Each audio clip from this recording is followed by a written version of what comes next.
Siapa ya? Insyaallah kalau mau panjang. Ya. Mengenai zikir saya kurang. Zikir.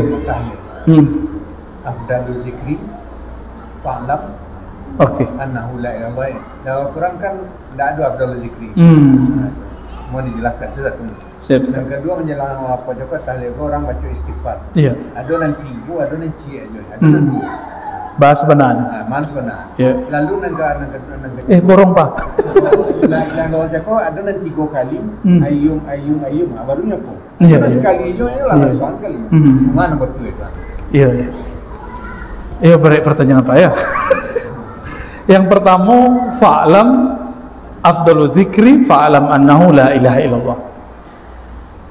Di dalam Al-Qur'an surah Muhammad ayat 19. Betul Ustaz? Ya, tanya ke beliau nomornya. Kalau salah tolong dibenarkan Ustaz. Allah berfirman kepada Nabi Muhammad SAW, "Hai Muhammad, fa'lam, ketahuilah annahu bahwasannya ia Allah la ilaha illallah." Itu ayatnya. Wastaghfir li dzanbika sampai akhir ayat ya. Ketemu di Sunan Tirmizi. Imam Tirmizi itu murid Imam Bukhari. Punya kitab judulnya Al-Jami' As-Sahih, terkenal dengan judul Sunanut Tirmizi, kitab hadis. Sama-sama dengan Imam Bukhari, tapi lebih mudah. Beliau menulis satu bab riwayat dari Nabi bersabda, "Afdalul dzikri la ilaha illallah." Maka dek buya-buya kita digabung lagi. Fa'lam annahu afdalul dzikri fa'lam annahu la ilaha illallah. Kira-kira gitu. Itu asalnya Pak. Jadi dapat 2 keberkahan. Pangkanya dapat hadis Nabi, tengahnya dapat Al-Quran. Bah kira-kira buya lesohin nak. Kaya tolong ditegur. Terus yang kedua, istighfar ya. Istighfarnya sekali, 3 kali itu barang. Istighfar itu sama jo galeh kumuh. Kalau kumuhnya cuma bekas diminum, disiram seketek lah jadi itu. Itulah istighfar. Tapi kalau nyoba minyak ke dalam, makan cincang siang tadi, ayo bakoruk ke dalam. Itulah 3 kali, bisa 7 kali.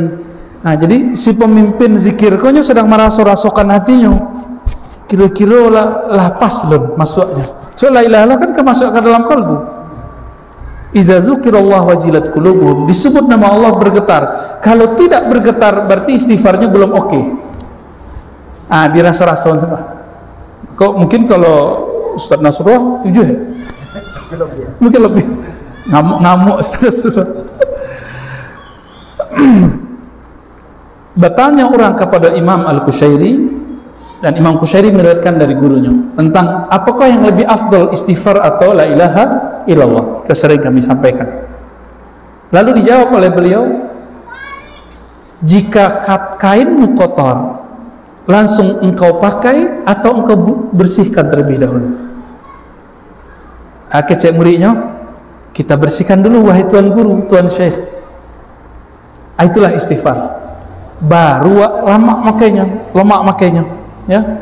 Jadi zikir itu bisa jadi pakaian. Jadi pakaian zikir itu.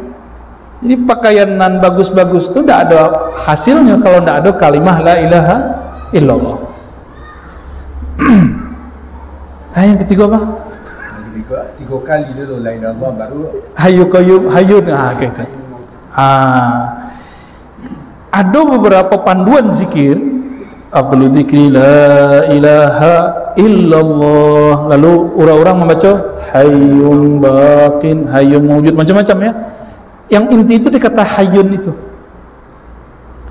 Nabi SAW sering mengatakan ya hayyu ya qayyum. Maka Imam Al-Kattani mengatakan, siapa yang hatinya keras maka bacalah ya hayyu ya qayyum. Jadi hati nan tuli yang pokak ya, ketika nyu istighfar, setelah istighfar dijagoninya hayy bakin, gitu rahasianya. Jadi hayy itu dari dalam hayy. Coba ha. Yang pakar Makharij itu beliau baca ha dari dalam nggak Ustaz? Kalau kita betul baca nama ha itu dari dalam, itu langsung merinding. Itu nama Allah. Hayy Qayyum. Ya Hayy Qayyum.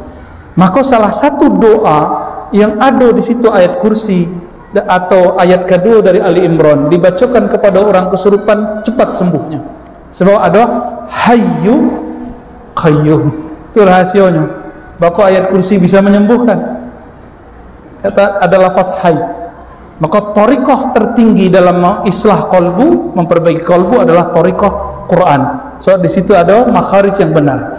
Masalahnya orang awak nama beraja makharij, namanya beraja irama aja.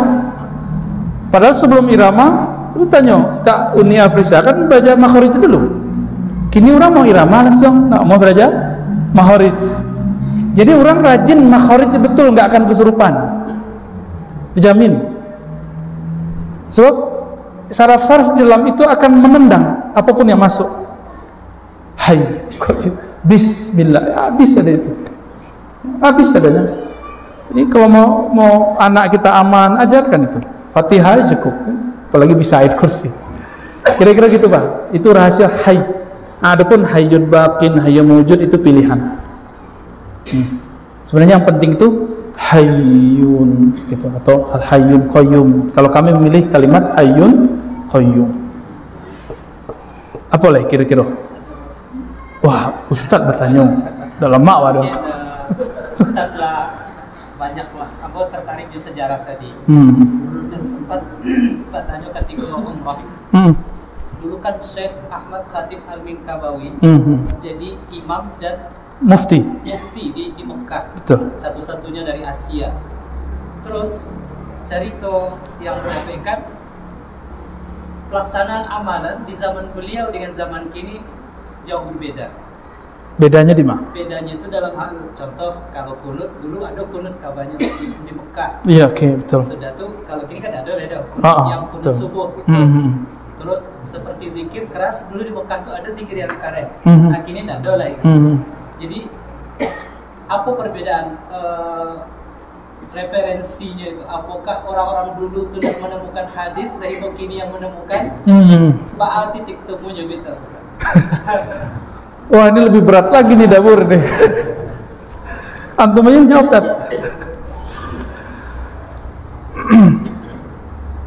Maulana Syekh Ahmad Khatib Al-Minkabawi atau Al-Minangkabawi. Kalau orang Arab nyebutnya Mangkabawi, turunannya masih ada, atau Minkabawi. Sama mereka nggak bisa nyebut Indonesia, susah, nyebutnya Andonisi, ya nggak? Ente Andonisi, gitu. Syekh Ahmad Khatib Al-Minangkabawi bukan orang Asia pertama yang jadi imam sebenarnya. Sebelumnya sudah ada imam-imam, Syekh Abdul Somad Al-Falimbani itu di Madinah dan kemudian macam-macam. Tapi untuk di Mekah betul Syekh Ahmad Khatib, karena beliau disukai oleh Syarif Mekah. Syarif Mekah itu wali kota, ya, keturunan Sayyidina Al Hasan, ya. Syekh Ahmad Al-Khatib Al-Minkabawi itu orang agam, apa namanya, Koto Gadang, mau lupa namanya, betul Pak? Kebetulan itu kampungnya Buya Asfi, udah kayak situ.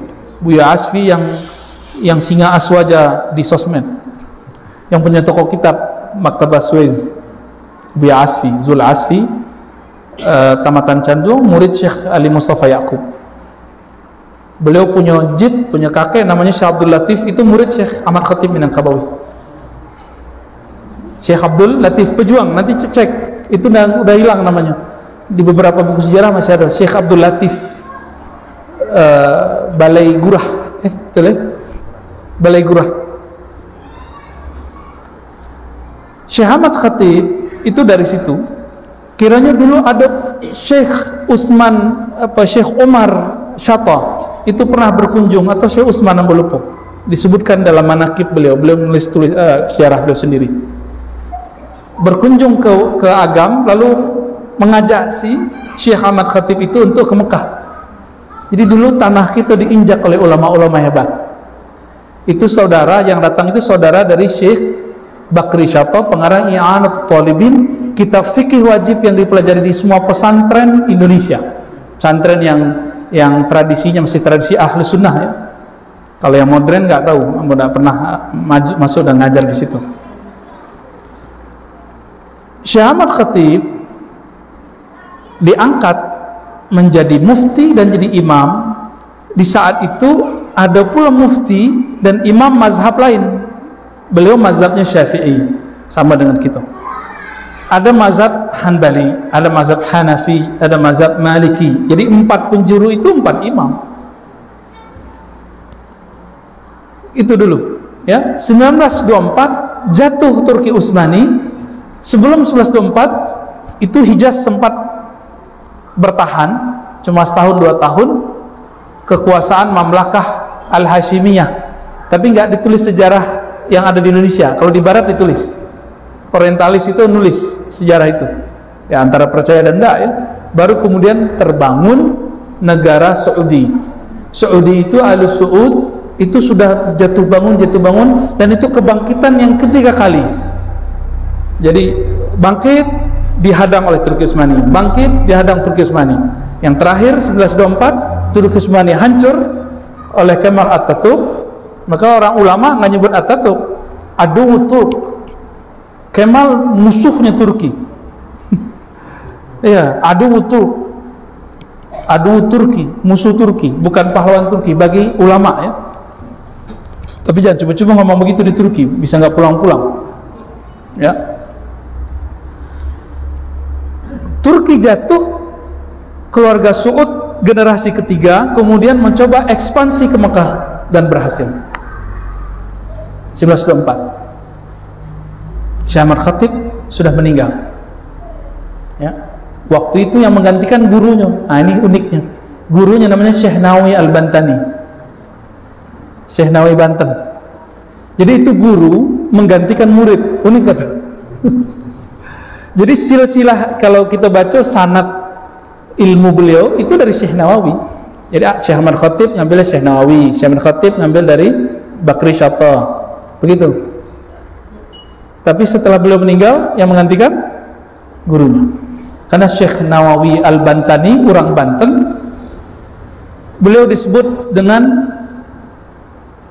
apa istilahnya, Musnidul Hijaz ya, ahli sanad Hijaz, ulama ahli sanad Hijaz. Jadi semenjak 1940 Ustaz, berubah tradisi sampai kini.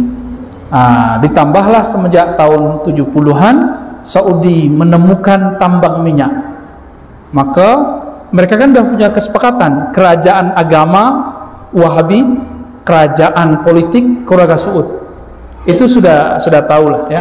Dulu waktu kami mau bertanya konsultasi ke Buyahan waktu masih jadi wartawan di Republika, Buyahan, bisa enggak temukan berita kalau Wahabi itu dibiayai, mau berapa berita katanya. Ya, gitu nantang.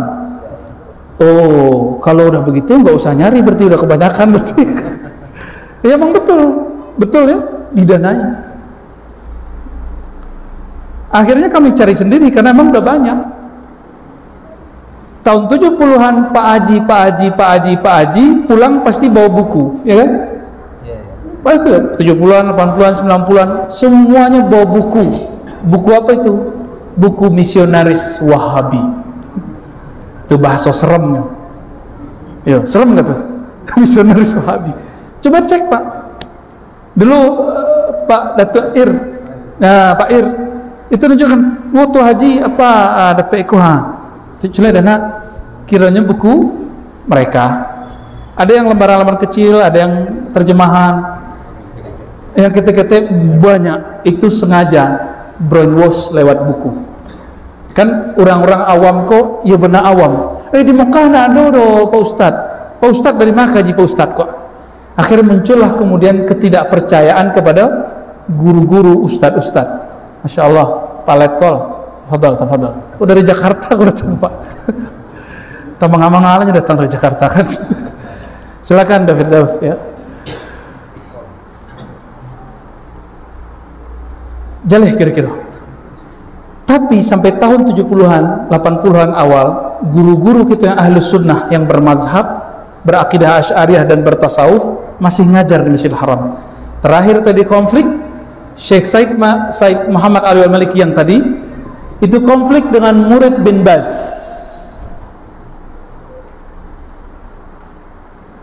Murid bin Baz dan Syekh bin Baz itu polemik, akhirnya beliau tidak boleh ngajar di Mekah. Ada video terakhir beliau lagi di Mekah ngajar di Masjidil Haram. Maka beliau pindah ke satu tempat namanya kini Rusaifah. Kini muridnya di Muadi Muhammad ya. Kini anaknya Said Ahmad. Kami pernah ke situ berkunjung mendengarkan kajian beliau. Seberangnya ada Syekh Muhammad bin Ismail Zain, guru beliau. Antum waktu sana dikasih buku banyak ya. Jadi kalau Buyahan datang ke situ itu dihormati. Oh Azhari dikasih buku tuh. Tapi kalau Ciputati, Jakarta, Betawi nggak laku. Nggak laku ada. Tapi nggak masalah ya. Spiritnya sudah kita ambil. Kita jadi semangat. Alhamdulillah. Jadi kini masih ada yang berkunut masih, tapi di pinggir-pinggir Mekah. Kalau mimpin sholat tuh alhaakumut takasur tarawih, itu di pinggir-pinggir Mekah tuh banyak kan? Alhaakumut takasur hatta zurtumul 20 rakaat. Satu nafas tapi jelas. Ada ijazahnya tuh, ijazah dalam qiraat. Kalau versi ahli hadis, makruh membaca Quran satu nafas. Soal Nabi yamuddu, Nabi mematkan dan memberhentikan setiap di akhir ayat. Alhamdulillahirabbil alamin. Tapi ahli qiraat meriwayatkan musalsal bil Fatihah itu nafasa wahidah. Satu nafas. Dulu di Rusaifah, Said Agil Munawar mimpin sholat begitu. Lebih kurang. Yang penting tidak mengurangi makharij. Kan mat dan tidak mat itu kan ijtihad ahli tajwid ya. Bahkan mat lazim, mat wajib sendiri pun itu ijtihad, bisa diperdebatkan. Contoh ayat 7 Ali Imran, wa ma ya'lamu ta'wilahu illallah. Kalau qiraah kita baca berhenti, tidaklah tahu takwil tentang mutasyabihat kecuali Allah. Kita berhenti di situ. Tapi qiraah yang lain, Ibnu Abbas enggak, diteruskan wasal. Ini tanda bahwa ilmu tajwid itu ijtihad ulama karena dia menemukan pola-pola tertentu dari gurunya. Musalsalkan, riwayatkan, wallahu a'lam. Panjang ilmunya, tanyalah kepada ahlinya. Siapa yang sekarang ngajar di Kutab? Syekh Sa'ad. Oke, Syekh Sa'ad itu siapa imam-imam yang ingin bagus bacaannya, ngaji ambil sanad dan cara membaca yang benar ke beliau. So sanad beliau termasuk paling banyak kini dan lumayan tinggi. Jadi silsilah itu tambah pendek, tambah berkelas. Syekh Sa'ad ya, balik salami ilaih. Ya. Khalas, dah. Ku apa baca itu gua janjian. Ya. Silakan Ma.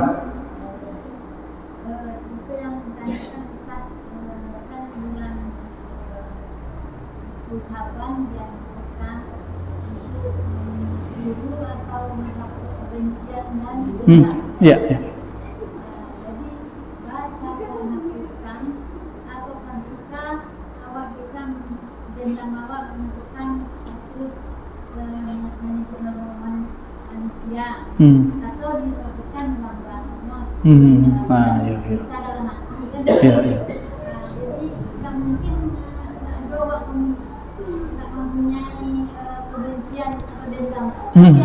Pasti ada.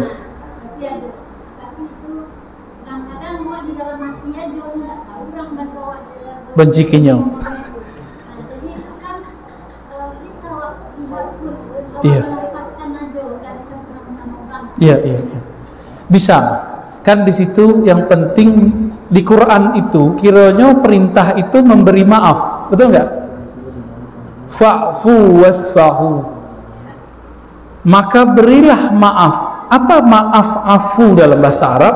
Afu itu kelebihan jiwa, kelebihan hati. Kalau bahasa Indonesianya berjiwa besar. Kalau berjiwa besar, ada orang yang menyinggung awak nampak seketik, sehingga tidak terhitung, tidak dihitung.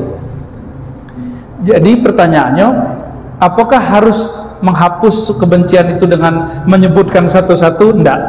Cukup katakan, ya Allah, apapun kebencian di hati aku, tolong cabut dan hapuskan.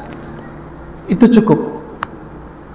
Itu kan Allah mudah. Allah kan bolak-balik kolbu mudah. Coba lihat. Nih, waktu zaman politik. Yang dicoblos 02, yang menang 01. Yang dicoblos jadi menteri 0. Ya kan? Itu percepatan kolbu itu bisa berubah. Ya kan? Maka di politik kawan jadi lawan, lawan jadi kawan, kan ada politisi. Ya, kayaknya ada caleg-caleg yang lain nih. Ya. Itu betul.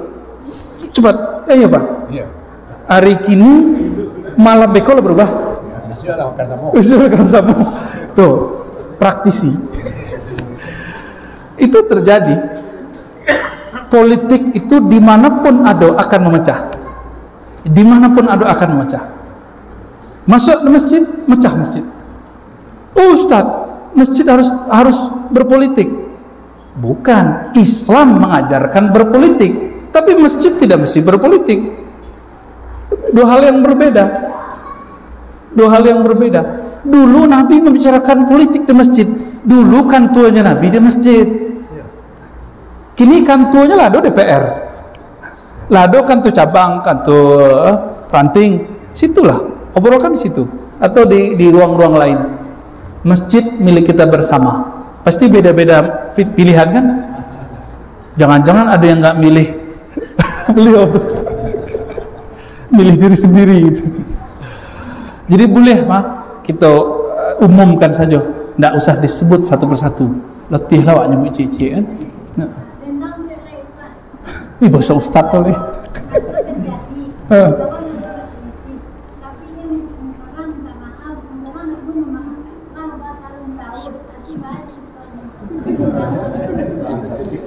Awak minta maaf, tidak dimaafkan. Yang tidak memaafkan itu dapat dosa. Sebab perintah Al-Quran wa'fu, berilah maaf. Allah itu memaafkan orang setiap hari meskipun mereka berkhianat setiap hari. Leh sehebat awak, sagagah awak sehingga awak tidak memaafkan orang. Leh ada orang yang sehebat Allah pemberiannya, kemudian Allah dikhianati, orang itu minta maaf, minta ampun, Allah maafkan. Lihat ada model itu, kan tidak ada. Maka istahyu minallah, malulah kepada Allah, takhallaqu bi akhlaqillah, tirulah sifat dan sikapnya Allah kepada hambanya. Nah, kita sih tiru Allah, malu kepada anak badang kepala kan. Ya, jadi untuk saudara-saudara kami, orang tua kami, namun hidup berkampung kan dia ada. Raso-raso itu pasti ada. Jangan itu ustadznya itu mah. Ya? Cuma karena berbeda faham, kebencian. Maka kini kita menyatakan, ya, kalaupun kami pernah mengkritisi Ustadz Salafi, Wahabi, bukan kami benci, tapi karena kami sayang. Tawasau bil haq, tawasau bis sabr. Ya. Dan kenapa kadang-kadang kita ngegas agak keras bertahan tentang aswaja? Gimana nggak keras? Mereka keras mengkafirkan amalan ulama kita. Mereka keras mensyirikkan ulama kita. Mereka keras menganggap amalan kita bid'ah. Ya, sesekali ngegas lah boleh ya. Kan mereka mau gas. Kullu bid'atin dolalah, dilawan lagi dengan kullu bid'atin dolalah. Tapi tidak ada niat di hati merasa lebih pintar. Tidak ada niat di hati merasa ingin mengalahkan, tidak ada. Atau ada kebencian. Wallahi demi Allah, kami tidak ada kebencian kepada siapapun. Alhamdulillah. Mungkin kami pernah membuat orang benci, tolong dimaafkan. Ya, termasuk kami dulu di kampung, kok ada rantian patah dari kami, kok ada buah rambutan dan pulasan, buah pulasan yang ambil, kali dimaafkan. Duyan beliau kan, kira-kira begitu. Ya. Loh, apa Pak? Apa tuh? Makanya. Silakan. ini sejarahnya atau kejadian atau macam mana peristiwanya. Seseorang yang membunuh orang 100. sampai 99 sampai 100. Jadi sebanyak itu orang yang dibunuhnya, tenang aja semua orang dengan dia. Macam mana sejarah orang? Siap. Sehingga sampai datang malaikat Menyelamatkannya. mengadilinya. Itu kami. Bapak nggak bunuh orang kan? Aman deh, aman. Siap. Oke, baik. Beliau pensiunan tentara. Oh, berarti berdekatan dengan darah itu, Pak. Alhamdulillah. Marhaban, Pak. Selamat datang. Alhamdulillah. Nanti ambil kaji ke guru kita, Buya Kasril. Nanti ambo kasih tahu ya. Tuh murid di samping. Kisah mengenai orang yang membunuh 99 orang, tapi di hatinya pengen tobat. Lalu orang itu mencari ahli agama. Ketemulah ahli agama, tapi ahli agama yang zahir, hukum zahir, hukum hitam putih. Kamu bunuh orang, kamu dikisos. Dikisos berarti dibunuh lagi. Hukum hitam putih. Salah, neraka gitu. Kira-kira kalau Algojo pembunuh 99 orang, itu dia bunuh 9 orang cukup pisau dilempar set. Ya, kayak film-film Cina itu. Ya. Satu gerakan mati. Itu hobinya. Kami dulu baca komiknya Buyahan. Dia jago buat komik itu dulu. Gorok dalam sesaat. Ganas juga imajinasinya Buyahan dulu ya. Akhirnya karena si Syekh ngomong, ente ahlun nar, kamu ini pasti masuk neraka. Dibacain ayat di dalam Taurat, persis seperti dalam surah Al-Maidah itu. Akhirnya pedangnya langsung layang, susut mati. Tambah takutlah orang di kampung. Tapi setiap selesai membunuh, beliau menyesal. Jadi jangan dikira orang pembunuh itu hatinya gelap semua. Ada titik cahaya di kalbunya. Pemabuk, orang main hati, main badan, itu pasti hatinya menjerit ketika maksiat. Jadi nggak usah jijik sama mereka, jijik sama kita yang jijik sama mereka.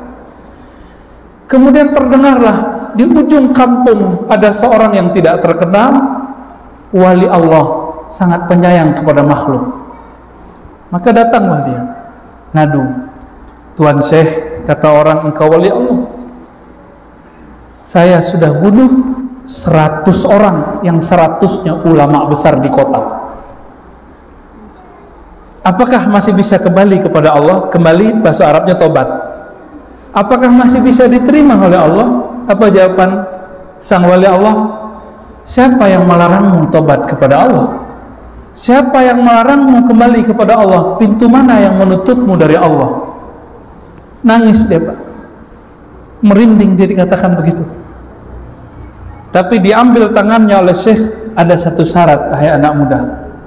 Tinggalkan kampung dulu kamu jahat, kampung dulu kamu nakal.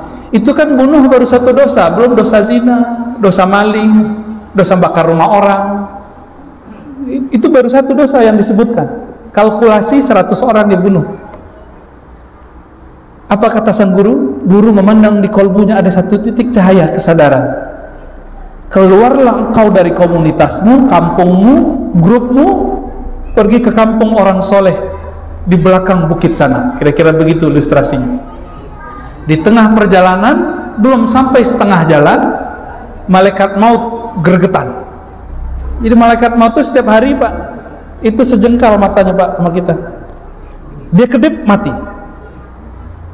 Dia kedip mati, gitu aja tuh. Ada 1000 sejuta orang satu kediban mati setiap hari.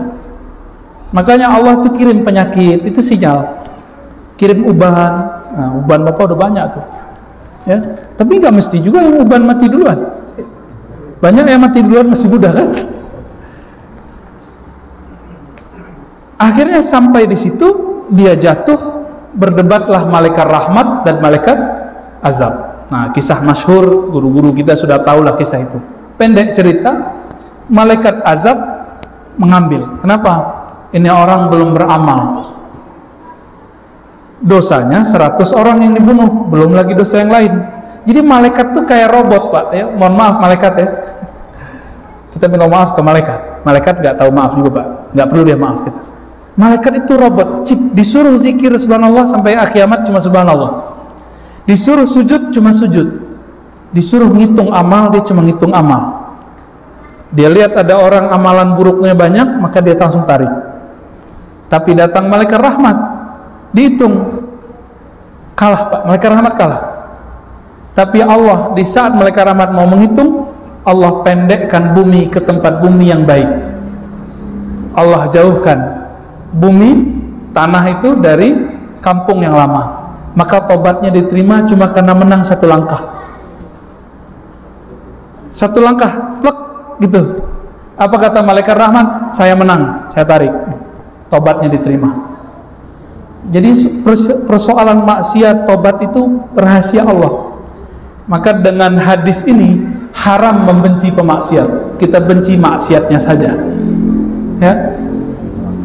Koruptor tidak boleh dibenci, korupsinya kita benci, adili.